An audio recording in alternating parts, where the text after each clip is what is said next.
Hey everyone, I'm Jay. And I'm Sean. And we watched a movie. Yeah, it's what we do. Very good. So we watched a movie, a new release on home premiere actually.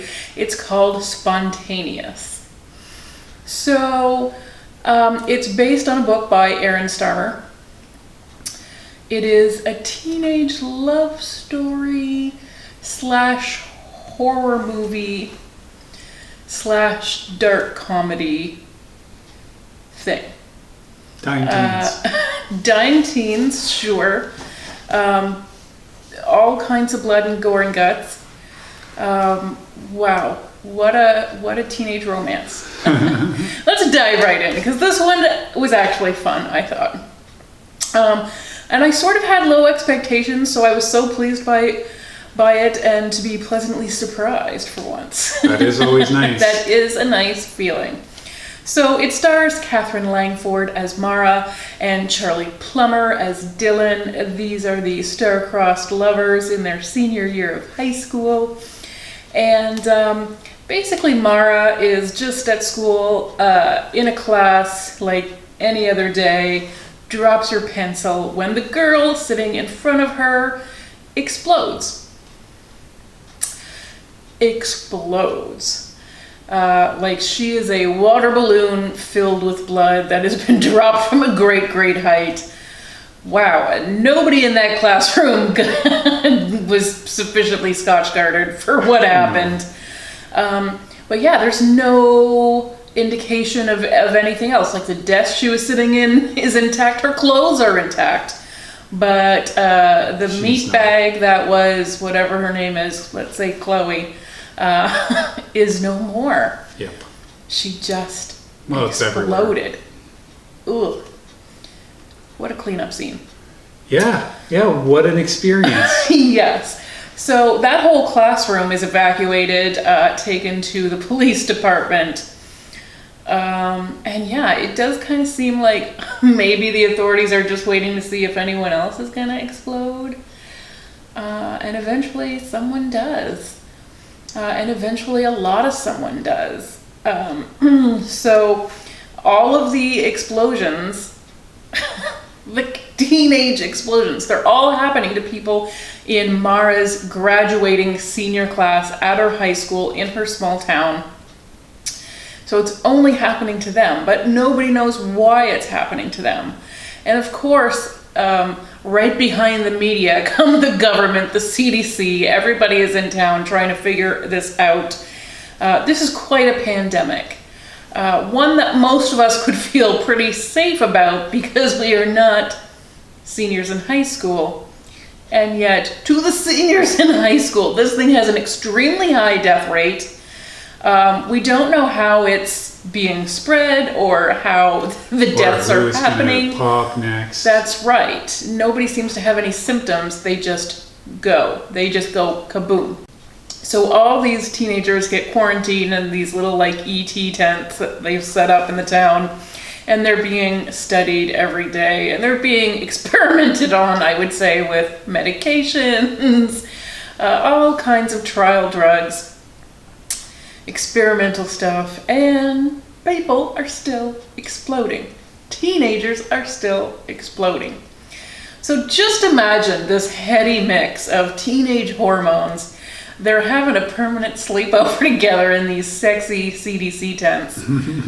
I mean, it is a pretty nice setup. It's a nice setup. Let's remember cots are built for one. They're not, although teenagers find a way. The shower stall seems to have been popular. Yeah. And it's an easy cleanup if someone does go boom. And they do. Like the death rate here is It's really very high. And really gruesome. So all of these teenage hormones are now being mixed with the fear of death, which teenagers do not often have. So you really do need, forever. Yes, you really do need this constant specter of their friends exploding, like just blood spatter. It is a Jackson Pollock all the time in here. Oof. And I mean, it is very traumatic, I think, to see your friend blow up. Yes. all of those, the fear and the hormones and the happy times and the sad times, they all mix up, and it gives Dylan the courage to finally speak up and tell Mara that he has admired her in the sexy way for like 2 years. And so just, they dispense with all of the other formalities that usually come with a teenage romance. I don't know. They can't go to the movies. I don't know what else there is. Prom. Oh. And yeah, so they just go straight towards togetherdom, finding ways to pass the time. Good times. Hot, sexy times in the quarantine tent. The big communal quarantine tent. Poor everyone else who's not hooking up, but there's quite a bit of hooking up. Yeah. So, like I said, Katherine Langford is the star. We know her from Love, Simon and Knives Out, and of course, 13 Reasons Why.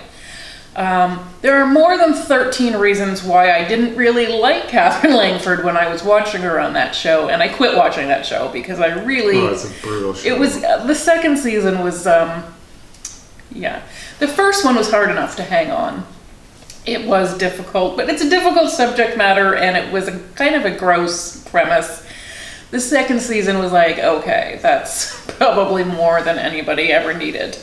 So, and she, like, I thought her character was kind of despicable, so it was hard as like a first introduction to her to really get in on that. And yet in this movie, I've liked her for a while. In other things, she's been okay. In this movie, she was pretty great. She is always extremely pretty. In this movie, she's pretty talented because she gives the sort of low-key performance that you would not expect to find in a movie about exploding teenagers. So she really is that kind of anchor when the rest of the seas are storming, and they are crazy storming. It is a typhoon out there of exploding teenagers. And she is just this sort of, I think, introspective, kind of quiet girl normally. And yeah, she's our anchor in all of this. Charlie Plummer, Sean, I know you saw one of his first movie roles ever, Lean on Pete. That's right. At South by? No, at Venice. Oh, at Venice. Did I see it at Venice? Apparently I must not. have. No, I must have. I forgot it. I just... Oh, we saw a lot Who of knows? movies. It was a while ago. He was also in All the Money in the World and The Dinner, and he's been on the show Looking for Alaska. So he is kind of a bit of a goofy guy, and the two really are a good match because they're not awkward, they're offbeat together. This whole movie is offbeat. Let's just put that right out there.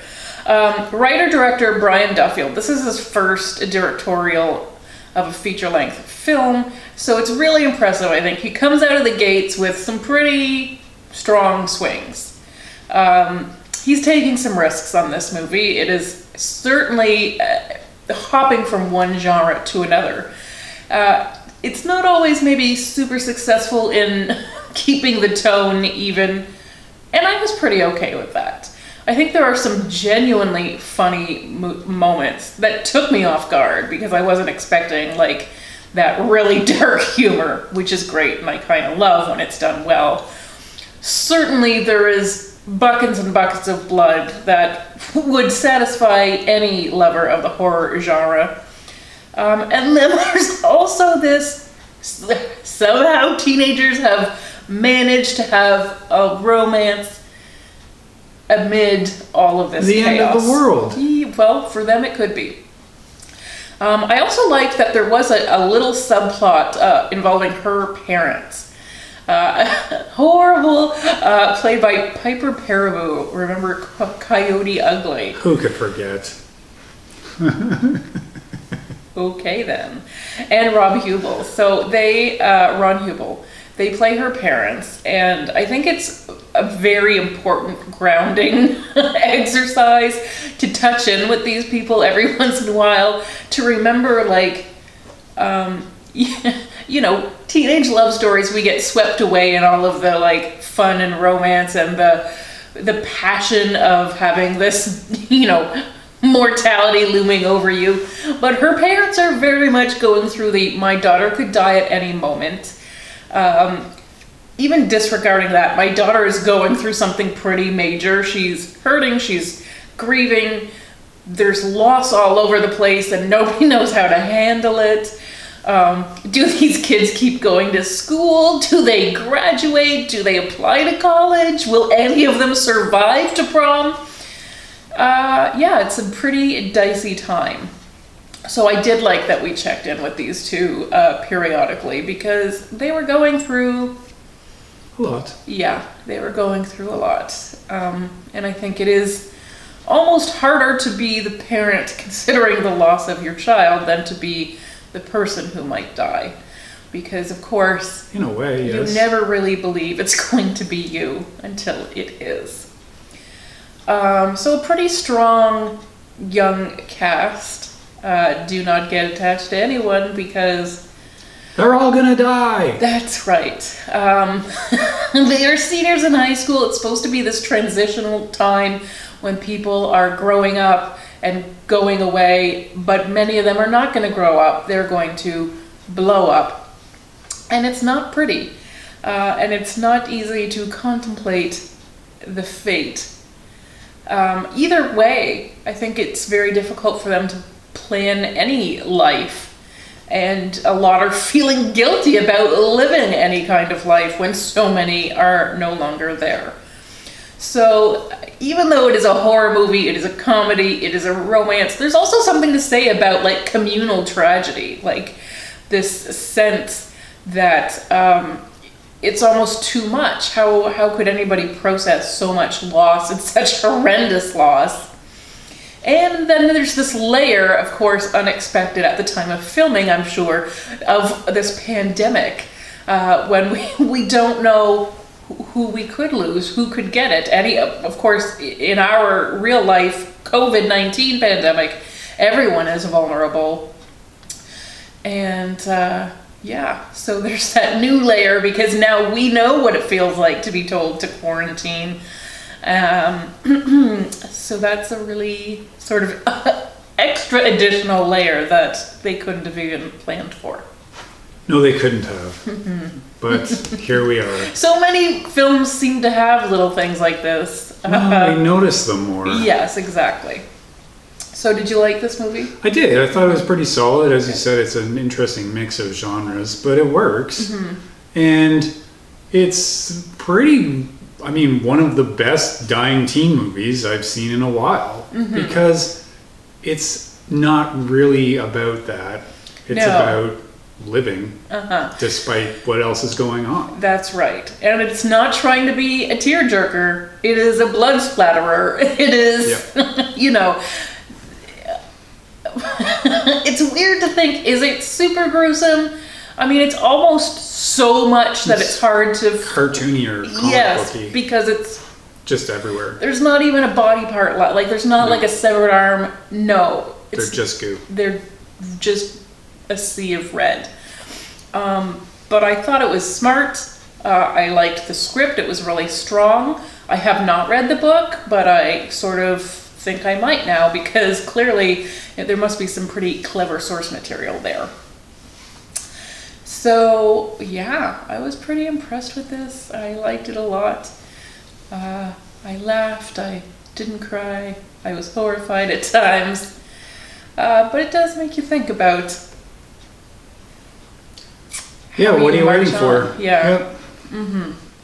So very interesting. And a special shout out to Thomas Haney Secondary School in Maple Ridge, BC, where this movie was shot. Oh, kids, don't go back to that school. Well, in the movie they're tearing it down. I don't know what the real life verdict of this school is. It's pretty new. Yeah. It looks like a very nice school. It does until except for the blood dying. stains. Yeah, for sure. I don't know how you get that out of ceiling tile. It seems like that soaks in forever. Yeah, it's got to be just a redo. Take it down to the ground. Yeah. So this one is available for rent. It is a home premium rental, but we only paid $10 for this, so it's not as expensive as the others, and I kind of think it's worth it. It's worth it. It's a really fun movie. Yeah. So even though October's over, your foray into the horror genre doesn't have to be, and this is a pretty good excuse to keep it going. Thanks for watching, everyone. Bye.